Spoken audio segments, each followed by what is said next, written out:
బాధితులందరికీ ఒకటే చెప్తా ఉన్నాను. One man's courage makes a majority అంట. One man's courage. జగన్ కి సంబంధించినంత వరకు పవన్ కళ్యాణ్ అంటే 3 పెళ్లిళ్ళు 2 విడాకులు. అతని దృష్టిలో 4 పెళ్లిళ్ళు అంటాడు. మరి ఆ 4వ పెళ్ళం ఎవరో తెలియదు. జగన్ ఏమో నాకు తెలియదు. మరి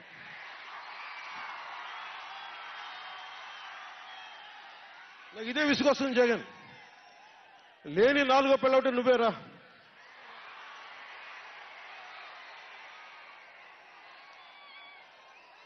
నేను ఎప్పుడైనా సరే భారతి గారికి కూడా చెప్తున్నాను, మేడం భారతి గారు, మీరు ఊహించుకోండి, మేము ఎప్పుడన్నా సరే మిమ్మల్ని చాలా గౌరవంగా భారతి గారు, మేడం భారతి గారు అంటాం.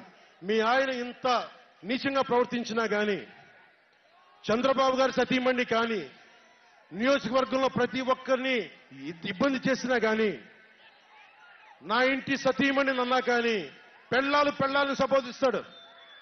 ఆ మాట మిమ్మల్ని అంటే ఎలా ఉంటుంది భారతి గారు? ఆలోచించండి ఒకసారి. నాకు తెలుగు వచ్చాడు. నేను పెద్ద ఇంగ్లీష్ మీడియం చదువుకున్న వ్యక్తిని కాదు. నాకు చాలా భాష వచ్చు. కానీ సంస్కారంగా ఉండదని మాట్లాడినంతే. జగన్, నీకు సంబంధించినంత వరకు నేను 3 పెళ్లిళ్ళు 2 విడాకులు.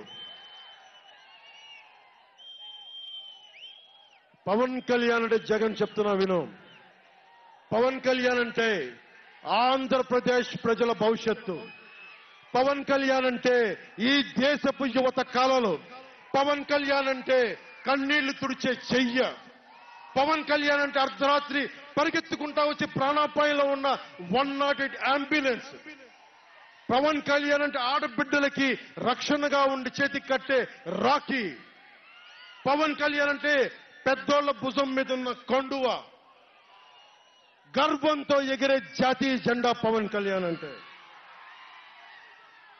పవన్ కళ్యాణ్ అంటే నిన్ను నట్టేటను ముంచే తుఫాన్. గుర్తుపెట్టుకో. నిన్ను అధాపాతాళానికి తొక్కే వామనుడి పాదం పవన్ కళ్యాణ్ అంటే గుర్తుపెట్టుకో.